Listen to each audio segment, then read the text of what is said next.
जय हिंद दोस्तों, वंदे मातरम। कैसे हैं आप सभी। अभी जो ये वीडियो मैं बनाने जा रही हूँ उसको बड़े ध्यान से आप लोग सुनिएगा, क्योंकि हो सकता है इस वीडियो को सुनने के बाद आपके मन में बहुत सारे सवाल उठे, आपका मन विचलित हो, आप परेशान हो।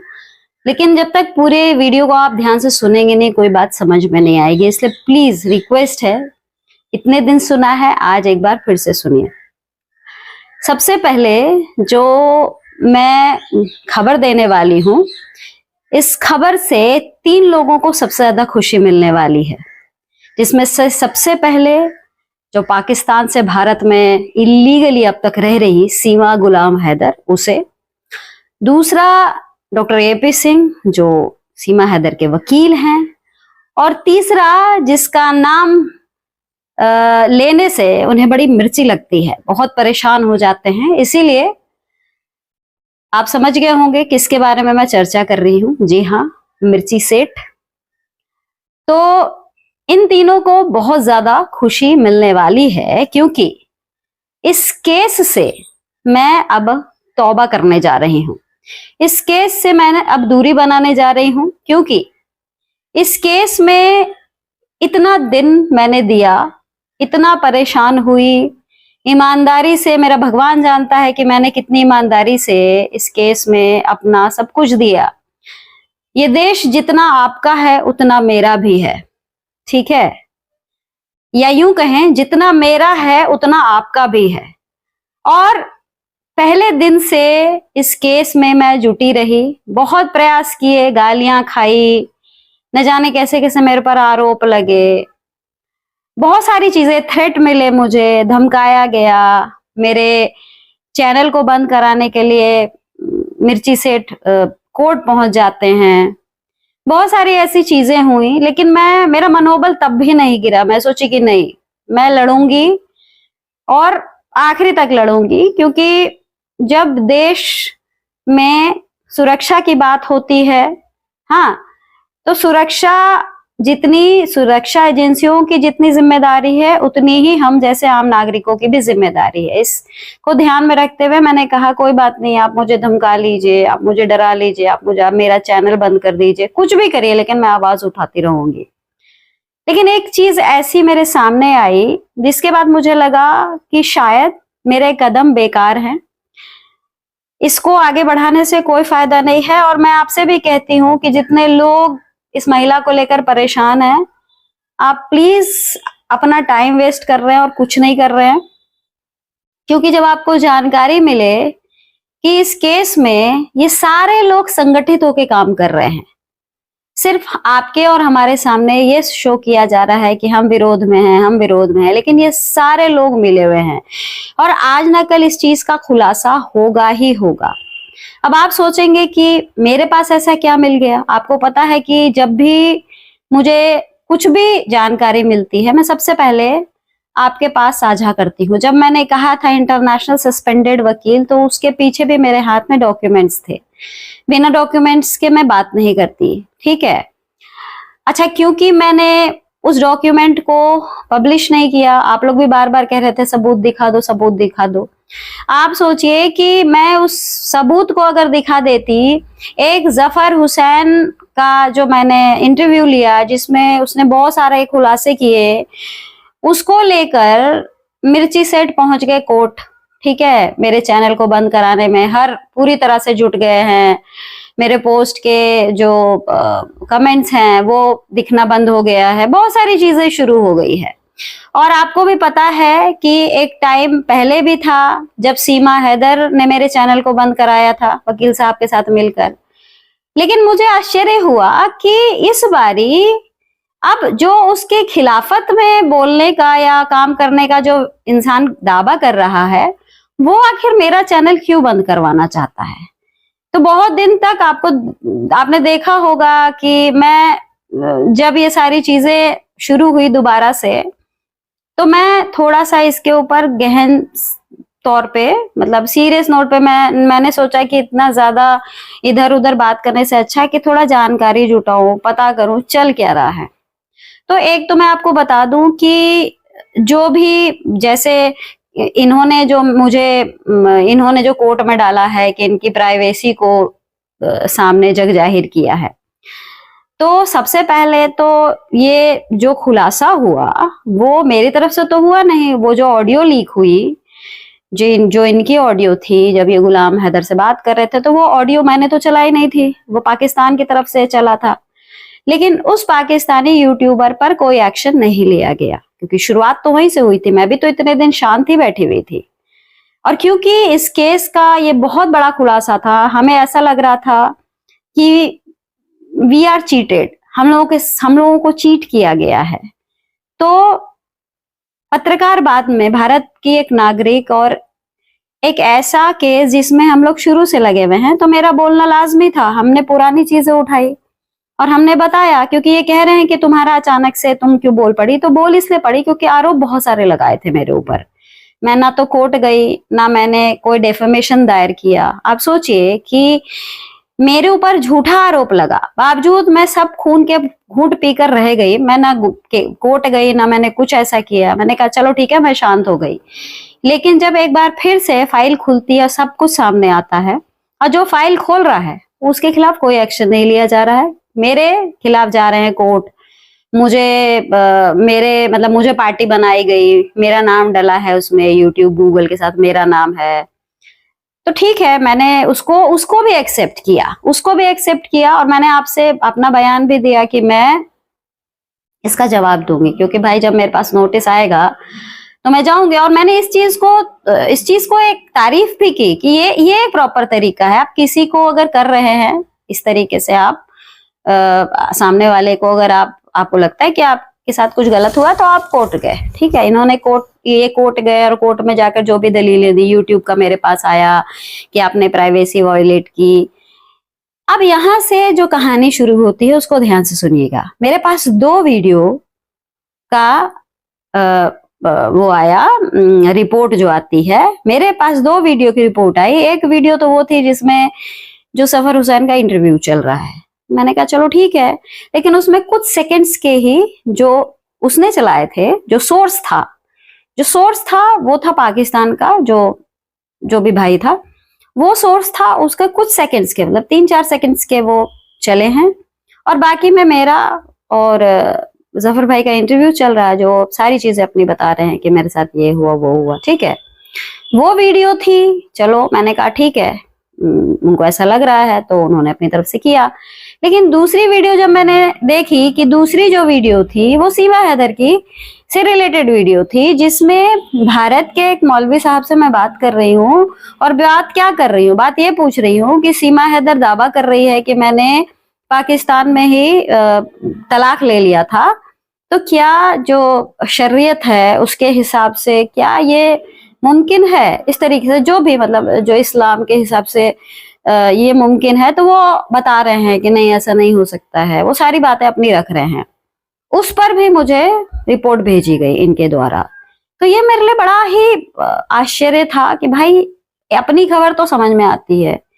सीमा हैदर के तो खिलाफत में थे ना, ये खिलाफत में, हम लोगों के ध्यान में तो ये कि ये खिलाफत में है। तो ये एक मेरे लिए बड़ा मतलब सरप्राइजिंग था, और लोग भी कह रहे थे कि नहीं, ये सारे लोग जो हैं सब मिला जुला सब काम चल रहा है। फिर धीरे धीरे उसको भी मैं पता करना शुरू किया कि चल क्या रहा है। तो कहते हैं ना कि आप जब ईमानदारी से किसी चीज के पीछे रहते हैं तो कुछ चीजें आपके पास आ ही जाती हैं। मैंने क्या देखा, ये पता लगा कि इसके सारे केस जो है डिस्पोज हो गए हैं। जो भी केस इन्होंने सीमा के खिलाफ, मतलब गुलाम हैदर वर्सेस सीमा हैदर के खिलाफ जितने भी केस हैं सब डिस्पोज हो चुके हैं। मैंने कहा अच्छा, तो फिर कुछ चीजें लोगों ने, कुछ वकीलों का भी मैंने सहारा लिया, कुछ वकीलों से भी मैंने पूछा कि क्या है नहीं है। तो जो चीजें सामने आई ये बहुत सरप्राइजिंग थी, बहुत ज्यादा सरप्राइजिंग थी, जिसके बाद मैंने सोचा कि इस केस में दिमाग लगाना, अपना बहुत कुछ लॉस करना। अभी मैं आपको बताती हूँ वो चीज, लेकिन उससे पहले मैं बताऊं कि एक बात बताइए, मैं अपना टाइम वेस्ट कर रही हूँ, मुझे गालियां पड़ रही हैं, मुझे पाकिस्तान के लोग रोज टारगेट कर रहे हैं, मुझे भारत के लोग कुछ जो उनसे मिले हुए वो टारगेट कर रहे हैं, उल्टी सीधी बातें। क्यों भाई? मैंने क्या किसी को मैंने कोई पर्सनल टारगेट किया? या जो मैंने हमेशा कहा कि मैं उन्हीं के ऊपर बात करती हूँ जो इस केस से रिलेटेड है। इसके अलावा मैंने आज तक किसी के बारे में कोई जिक्र नहीं किया। ये आप देख सकते हैं, मेरी पूरी हिस्ट्री खंगाल सकते हैं, मैं नहीं बात करती किसी के बारे में। लेकिन मुझे गालियां पड़ी, मुझे धमकियां दी गई, ठीक है। मेरे पास भी मेरा परिवार है, मेरे हस्बैंड भी ये सब चीजें देखते हैं, तो मुझे डांटते हैं कि तुम क्या फालतू चीजों में लगी हुई हो। तो मुझे इधर से भी डांट पड़ रही है। फिर जिसके लिए, जिस चीज मतलब पूरे देश के लिए मैं लड़ रही हूँ, तो उनमें से कुछ देश वाले मुझे गाली दे रहे हैं, केस खराब कर रही है, ये वही सारी चीजें दोबारा से उठ गई। तो मैं क्यों सुनूं भाई? और जो चीजें मुझे, जो जानकारी मिली, वो क्या पता लगा कि जो केस डिस्पोज हुए, जैसे मेरे पास एक केस है, मैं इसको दिखाऊंगी नहीं क्योंकि उसमें भी हो जाएगा कि भैया कोर्ट पहुंच जाओ, ये इसने ये कर दिया, हमारा ये दिखा दी, वो दिखा दी, कुछ भी चल सकता है, ठीक है। एक क्रिमिनल केस है, 2024 में इन्होंने लगाया था, गुलाम हैदर वर्सेस सीमा हैदर। ये केस जो है इसकी जो इसका डिसीजन जो डेट है वो 20/1/2024 है, ठीक है। और इसकी जो हियरिंग हुई, हियरिंग के बाद कि ये हुआ कि केस इज डिस्पोज्ड, ठीक है। और नेचर ऑफ डिस्पोजल जब मैं पढ़ने गई तो इसमें लिखा है अनकंटेस्टेड डिसाइडेड। नेचर ऑफ जो डिस्पोजल है उसमें लिखा है उसके सामने अनकंटेस्टेड डिसाइडेड। इसका मतलब मैं आपको बताती हूँ। अनकंटेस्टेड का मतलब होता है, जैसे मान लीजिए मैं एक वकील हूँ और मैंने किसी के खिलाफ केस की है, ठीक है। मैं वकील हूँ और मतलब पिटिशनर कोई भी हो सकता है, ये केस मेरा है, मैं लड़ रही हूँ किसी के लिए, और मैं जिस दिन हियरिंग की डेट पड़े ना, उस दिन मैं वहां पहुंचू ही नहीं, मैं उस दिन वहां जाऊं ही नहीं। तो जज क्या करेगा? जब दोनों ही पार्टी नहीं आएगी, ना फर्स्ट पार्टी आएगी ना सेकंड पार्टी आएगी, तो जज जो अपनी तरफ से जो ऑर्डर सुनाते हैं उसमें लिख देते हैं अनकंटेस्टेड। अब इसमें जो लिखा है अनकंटेस्टेड डिसाइडेड, इसका मतलब आप समझिए, इसका मतलब होता है कि जज इस तरह का डिसीजन तब देते हैं जब फर्स्ट पार्टी और सेकंड पार्टी इनमें से कोई भी मौजूद नहीं होता है। मतलब ना केस करने वाला मौजूद हुआ और ना ही जो सामने वाला जिसके खिलाफ केस है वो मौजूद हुआ। आप सोचिए कि ऐसा कब होगा? ऐसा तब होगा जब पीछे इन सब की आपसी मिली भगत जो है वो जारी है, एक दूसरे से मिलकर ये सारा काम हो रहा है। क्योंकि आप खुद सोचिए कि जितने भी केस हैं सब डिस्पोज वन बाय वन होते गए या होते जा रहे हैं, और लोग ये भी बता रहे हैं कि अब कोई ऐसा केस बचा ही नहीं। तो केस कब नहीं बचा? क्योंकि इस केस को लड़ने वाला जो व्यक्ति था, जो वकील था, वो जिस दिन हियरिंग थी उस दिन पहुंचा ही नहीं। तो सबसे बड़ा सवाल उठता है कि आखिर क्यों नहीं पहुंचे, क्या कारण था? तो ये सारी चीजें जब मेरी नोटिस में आया, जब मेरी जहन में ये बातें आई, तो मुझे ये समझ में आया कि यार we are just wasting our time, हम अपना समय बर्बाद कर रहे हैं। अब आप सोचिए कि इंसान के ऊपर कितना मेंटल प्रेशर होता है। आप एक पत्रकार हैं, आप ऑलरेडी बहुत सारे ऐसी खबरों से जूझ रहे हैं, उसके ऊपर एक ये नया केस। अब इस केस में क्या हो रहा है? निकल कर कुछ नहीं आ रहा है, आपको उल्टा गालियां पड़ रही हैं, आपको धमकियां दी जा रही हैं। आप एक दिन नहीं इस पर कोई कुछ बोलो तो ये है श्रावणी मिश्रा डर गई, अगर बोलो तो श्रावणी मिश्रा इस केस को खराब कर रही है। तो श्रावणी मिश्रा करे क्या? और मैं बार बार कह रही हूं, ये देश जितना मेरा है उतना ही आपका भी है। आप आवाज उठा रहे हैं, लेकिन निकल कर क्या हो रहा है? आपने आंख मूंद कर जिस व्यक्ति पर भरोसा किया, क्या उस भरोसे का आपको निष्कर्ष मिला? क्या रिजल्ट मिला? ये आपको सोचना है। ये मैं आपके ऊपर छोड़ रही हूं, क्योंकि अब इस केस के ऊपर बात करना अपना समय बर्बाद करने जैसा है। क्योंकि आपको भी पता है मैं हर जगह जा चुकी हूं, मैंने हर सरकारी जो महकमे में लोग हैं उनसे बात किया, पार्टी के लोगों से बात की, हर तरीके से मैंने प्रयास किया, लेकिन निकल कर कुछ भी नहीं आया। सिर्फ मेरे ऊपर दोषारोपण हुआ, मेरे पर दुनिया भर के आरोप लगे। मेरा जो चैनल है ये बंद करवाने की कोशिश हो रही है। चलो कोई नहीं, एक चैनल बंद होगा तो दूसरा खुल जाएगा, ठीक है। लेकिन आप एक बात बताइए कि मैं एक पत्रकार जो है बड़ी मेहनत से, उसकी बहुत कड़ी मेहनत होती है, जिसके पीछे वो जूझता है, जूझकर पूरे समाज को बटोरता है, अपने साथ जोड़ता है। लेकिन आज इस केस में मुझे क्या मिल रहा है? धमकियां, मेरे ऊपर उल्टे सीधे आरोप, मेरे चैनल को हर तरह से कोशिश की जा रही कि इसको बंद कराएं। हाँ, मुझे तो कुछ भी नहीं मिला इस केस से, कुछ भी नहीं मिला। और जो मिर्ची सेठ मुझे सुन रहे हैं वो भी अपने दिल पर हाथ रखकर सोचें कि मैंने कहाँ किसी के साथ इनजस्टिस किया है। हाँ, मैंने कौन सी इस केस में गद्दारी की है?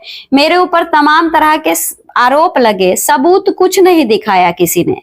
ये बात वो बात, केस खराब कर रही है, पैसे खाई है, सबूत किसी के पास नहीं था। लेकिन मैंने जो भी बात कहे बतौर सबूत के साथ, सारे कागजात के साथ, क्योंकि ऐसे मुझे भी पता है मैं बात नहीं कर सकती, क्योंकि अगर मैं झूठी साबित हुई तो मेरे ऊपर ये कहीं भी, आप सोचिए, कहीं भी सूट फाइल कर सकते हैं, कुछ भी कर सकते हैं, क्योंकि ये वकील हैं, ये अपने प्रोफेशन का बतौर इस्तेमाल कर रहे हैं। हालांकि ये इनको जहां पर अपने प्रोफेशन का इस्तेमाल करना था उन्होंने नहीं किया। उन्होंने मेरे ऊपर ये सारी चीजें डाली क्योंकि ये चाहते ही नहीं थे कि सीमा हैदर यहाँ से जाए, जो कि अब स्पष्ट हो चुका है। अब ये चाहे कुछ भी दलीलें दें, जो भी करें, लेकिन ये क्लियर हो चुका है कि इनका भी पूरा इन्वॉल्वमेंट हो सकता है, क्योंकि इन्होंने जिस तरीके से इनकी चीजें सामने आ रही है वो सारी चीजें कह रही हैं, मैं नहीं कह रही, क्योंकि मैं कौन होती हूँ कहने वाली। जो चीजें दिखती है वही बताई जा सकती है, आप किसी के ऊपर आरोप नहीं लगा सकते, क्योंकि जिस दिन आपकी झूठ पकड़ी जाती है ना, उस दिन आपके हाथ में कुछ नहीं होता है। तो चलिए, ये जो पूरी बात है मैंने आप तक रख दी, अब आपको डिसाइड करना है कि आप क्या कहते हैं। बाकी आप सभी का धन्यवाद, आपने बड़ा साथ दिया है, सहयोग दिया है। जय हिंद, जय भारत, वंदे मातरम।